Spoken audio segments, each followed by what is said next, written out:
right, a couple more minutes and we'll go live here. Okay,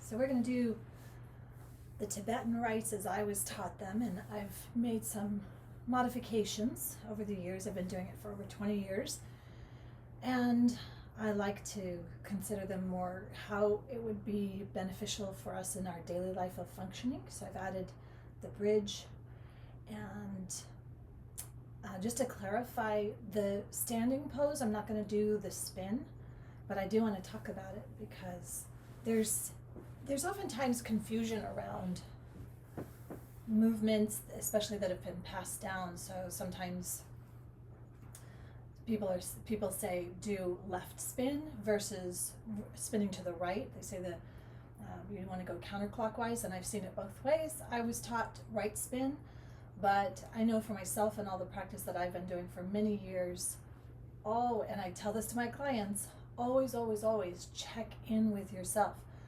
So for the majority, I'd say 95% of the time, I'm doing right spin. And if that doesn't feel right or it feels disharmonious, then I would go counterclockwise. But again, there's both ways on that for the first Tibetan rite. So I'm not going to actually do that today because I don't have the spins place, but I do that every morning. I do these 6 movements 21 times each.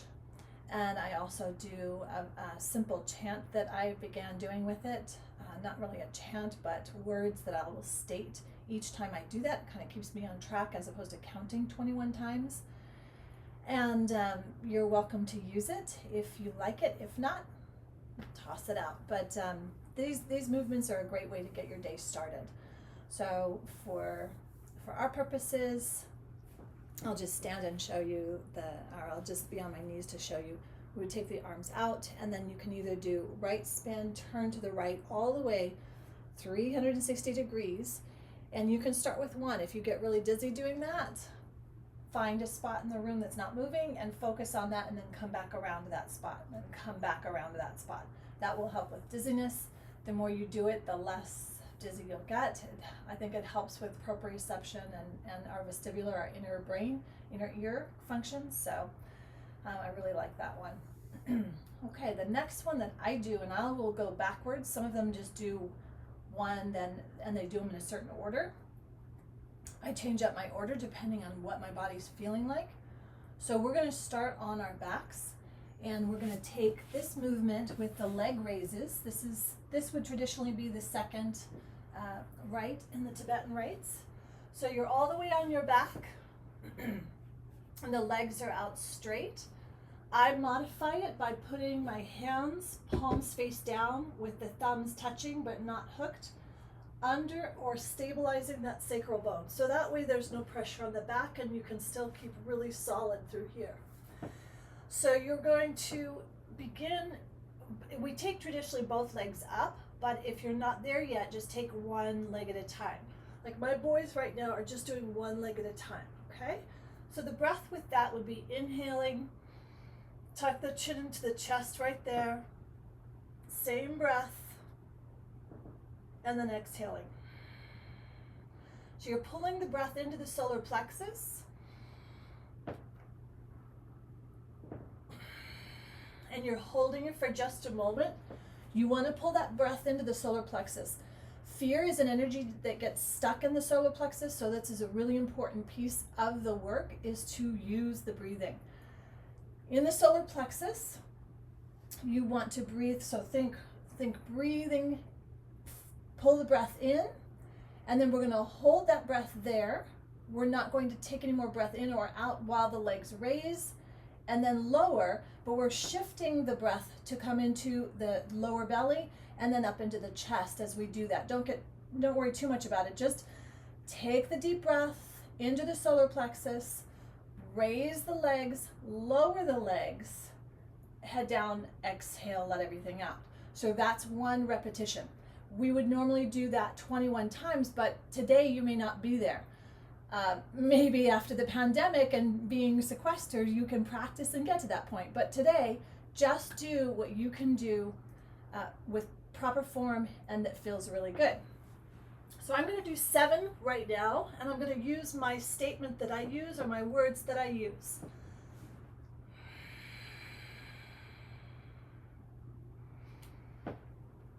I am whole. I am perfect. I am strong. I am powerful. I am harmonious. I am loving.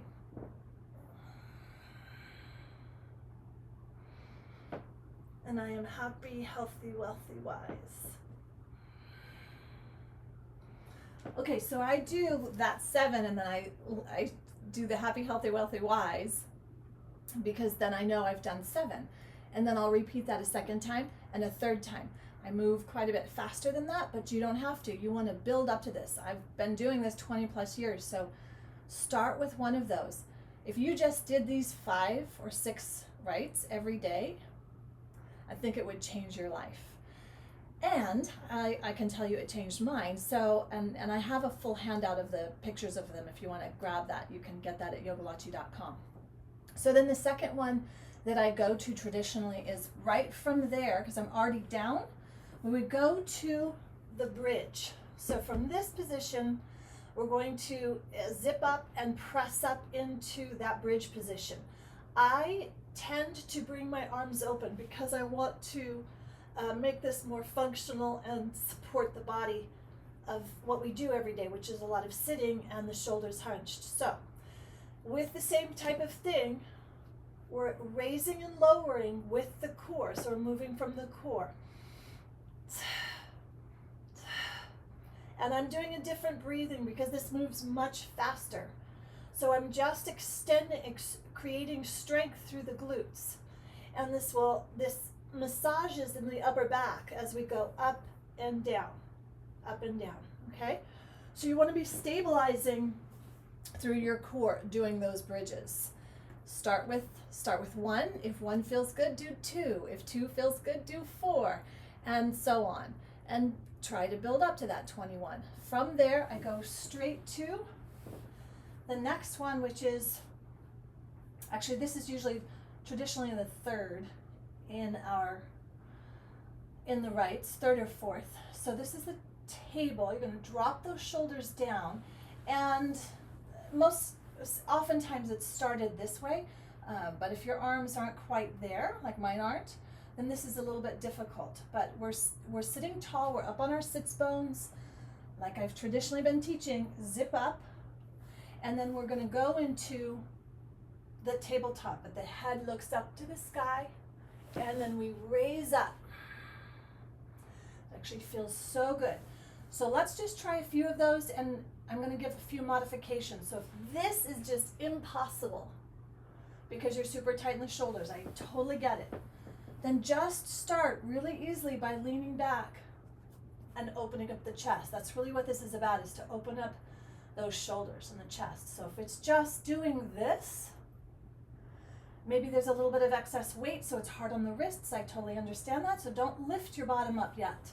When you're ready and when it's strong to go into that position and it feels good, then I would do that. If it doesn't feel good, don't do it.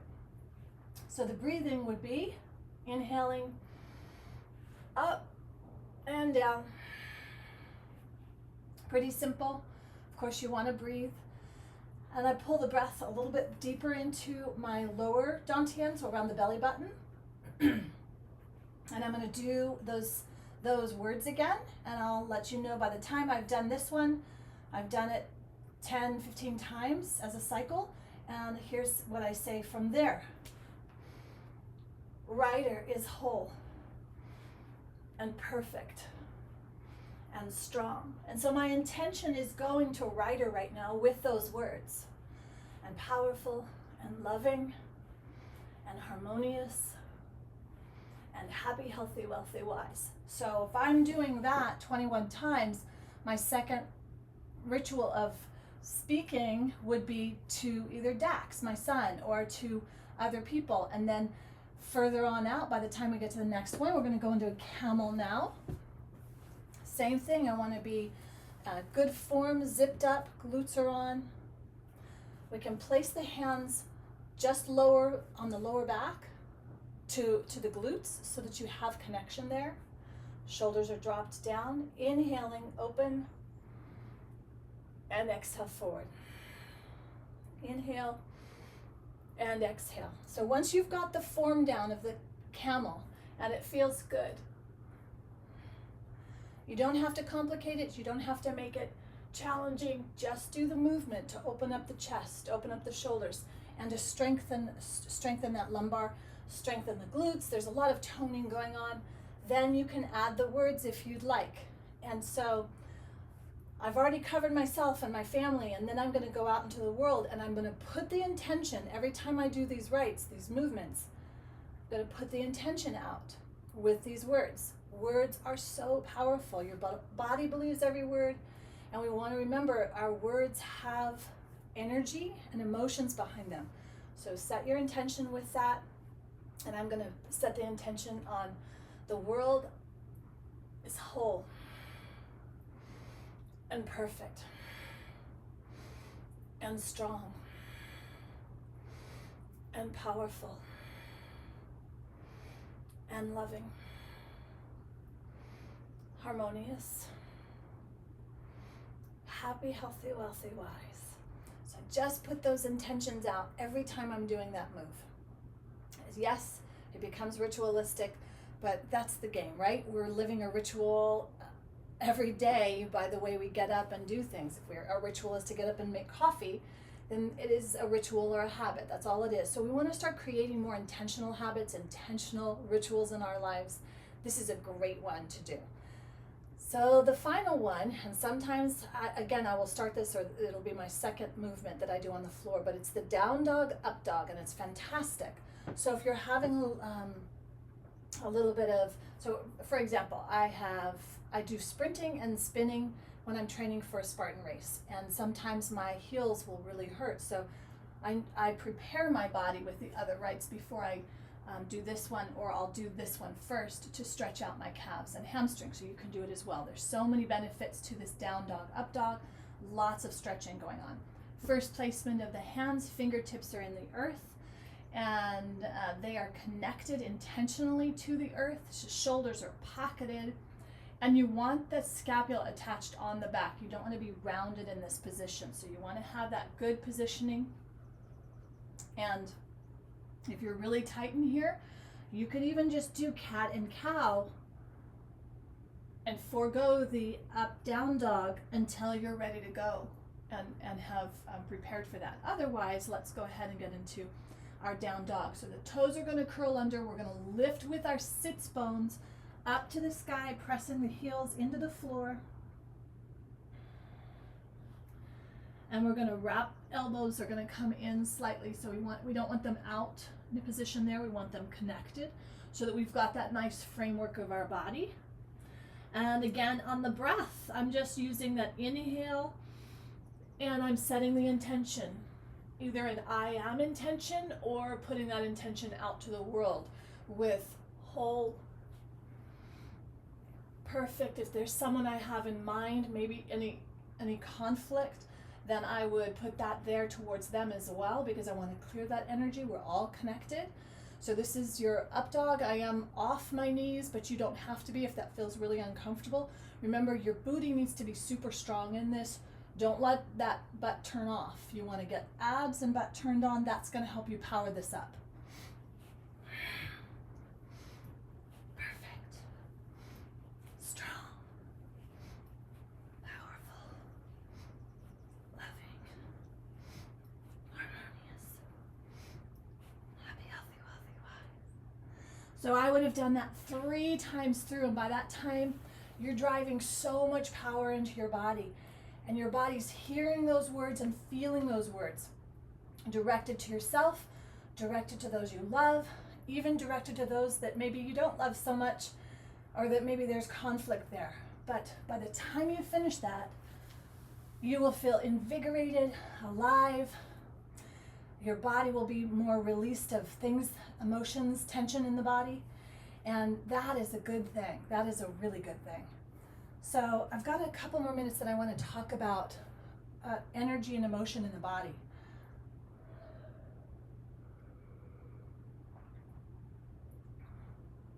So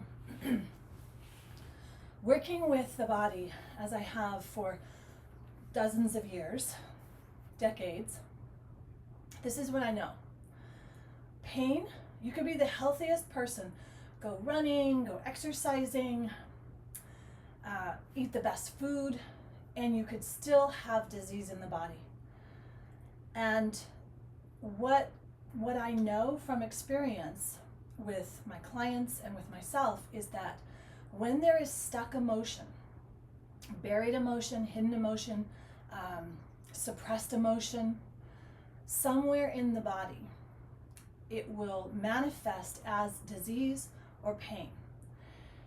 So you want to be really conscious of this during this time, and ideally every day, at the end of the day, clearing, if not right when it happens, but clearing any kind of emotion that you can feel negative in the body.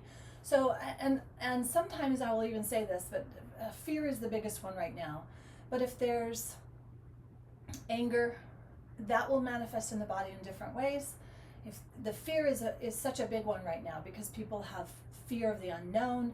There's a lot of instability. There's our foundation has been rocked, so we feel scared and vulnerable. And feeling that way is not a bad thing. What is denying it or trying to suppress it or trying to make it go away without seeing it. So we don't want to be numbing out right now. We do not want to be hiding from this emotional and pain. And if you need help and support, please find a safe place to do that. I'm committed to doing these bookends so we can do more with the body. I also am going to do this weekend, tomorrow, Saturday, March 21st. It is spring equinox, and we can, I'm going to do an empathy circle. So you can show up anonymously and just receive empathy, be heard without judgment, without someone trying to fix you, but just be heard. This is so important during this time, is to shed light on your emotions and feel them. If that means crying, then that's what that means. If it means being scared and expressing that fear in a safe, healthy way, that's what it means, and it should be done instead of suppressing it or going on a binge of name your poison, right? Name whatever that is. You could insert blank, fill in the blank there. But we have to remember, we know we're going to get through this, but as we get through this, we don't want to end up with remnant pain or stuck energy and emotion in our body because we're not able to process it right now. And my hope for all of us is that we can find the tools and find these ways. So I will teach an emotional freedom technique class this weekend. We'll do the empathy tomorrow, the empathy circle. There are many tools that you can do. The first one is breathe and be compassionate with yourself and stop with the judging of me, of others, of yourself. This isn't the time to do that. Just observe and just notice and be okay, be compassionate, and be loving with yourself and with others. And okay, that's all I have to say. And hydrate.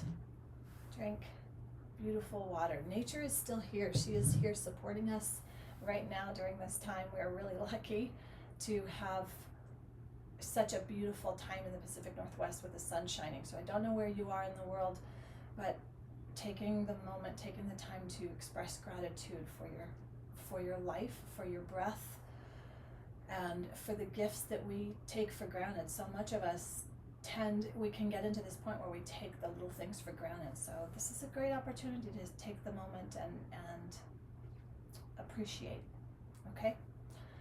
Peace and blessings. Happy Friday.